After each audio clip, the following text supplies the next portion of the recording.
Generation છે એમાંથી કંઈક બોધપાઠ લઈ શકે?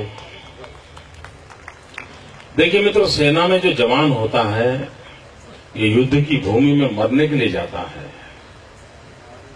इसलिए कि उसको तनख्वाह मिलती है। उसको तनख्वाह मिलती है इसलिए वो सेना का जवान युद्ध की भूमि में मरने के लिए तैयार नहीं होता है। वो मरने के लिए इसलिए तैयार होता है, इस मिट्टी को प्यार करता है। अगर आप अपने जीवन में किसी चीज को प्यार करो, मैं आपको एक उदाहरण देना चाहता हूं तो आमतौर पर महिलाओं का स्वभाव कैसा होता है, मैं गलती करूं तो सब माताएं मुझे क्षमा करें क्योंकि मेरा नाता थोड़ा कम है, लेकिन असेसमेंट मेरा गलत हो जाए तो मुझे क्षमा करें। लेकिन आमतौर पर महिलाएं क्या करती हैं, घर में अगर वो खाना पका रही हैं, अपनी चपाती बना रही हैं और चाहती हैं कि अपने पति देव को गोल मोल बराबर फूली हुई अच्छी चपाती दे। अब वो खाना पकाते रही हैं और तैयारी कर रही हैं, इतने में कहीं एक आध चपाती में से भाप निकल आती है, स्टीम निकल आती है और उसकी उंगली पे थोड़ी जल जाती है।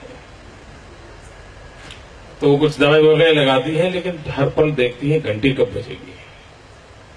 वो इंतजार करती हैं कि पतिदेव आए और ये चाहती हैं कि पतिदेव मेरी उंगली में जो जो जलन हो रही है इसको वो फील करें, और वो भी चाहती हैं कि बच्चे देखते ना हो तो उस पर फूंक भी लगा दे।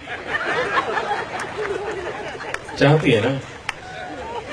मैं गलत हूं तो मुझे क्षमा करना, लेकिन उसका मन करता है कि इस चपाती को बनाते बनाते अगर वो जली है तो उस जलन को नोटिस किया जाए, और वो भी सुप्रीम के माध्यम से नोटिस किया जाए। और 50 बार फूंक लगाए, खाना परोसते समय भी यूं ही करेगी, थोड़ा डाल भी देगी बगल में, कपड़े भी खराब करेगी, पूछा नहीं तो कपड़े खराब करेगी। और कौन कपड़े खराब? नहीं वो तो मैं जल गई थी ना। जल गई थी तो पहले बताना था, उनको फिर मामला ठीक कर लेते वो। लेकिन वही मां, वही महिला बाजार में सब्जी लेने गई, साड़ी का स्टॉल लगा है, डिस्काउंट 20% है।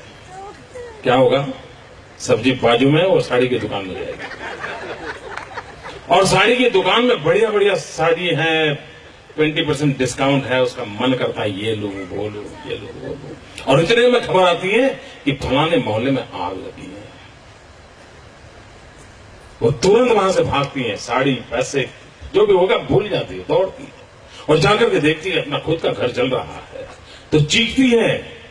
बड़े बड़े तंदुरुस्त लोग, बड़े बहादुर लोग मकान को आग बुझाने के लिए वो पानी डाल रहा है, कोई ये डाल रहा है, तो ये जाकर के चीखती है, अरे मेरा बेटा अंदर रह गया है, मेरा बेटा अंदर है।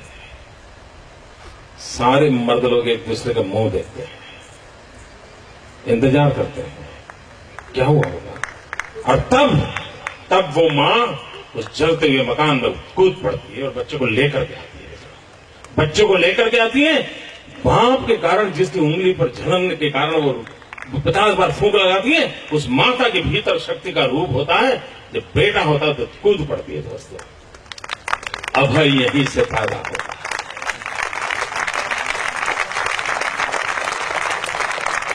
निर्भय यहीं से पैदा होता है। मुझे स्मरण है, मैं 1992 में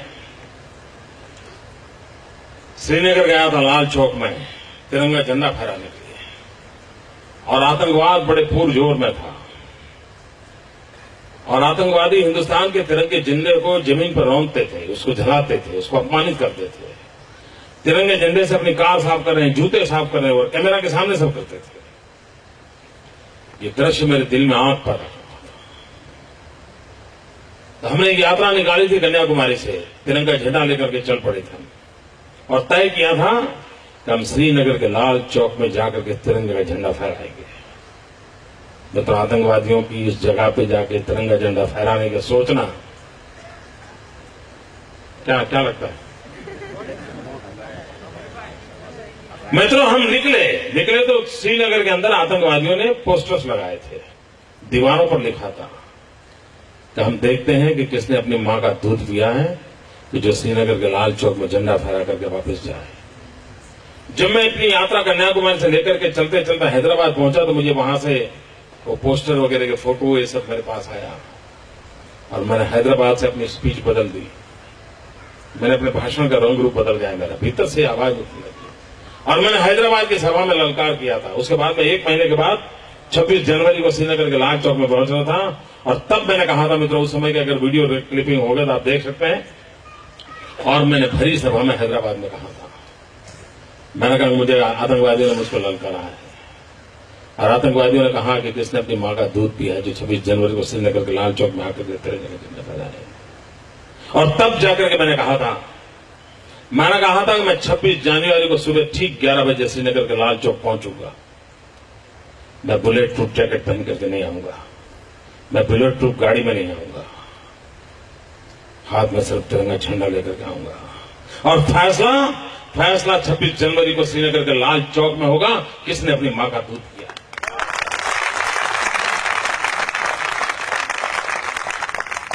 और मित्रों, मैं समय पे गया, तिरंगा झंडा फहराया और आज आपके सामने खड़ा। ये मैं आतंकवादियों से आज नहीं लड़ रहा हूं मित्रों, बड़े लंबे अरसे लड़ रहा हूं।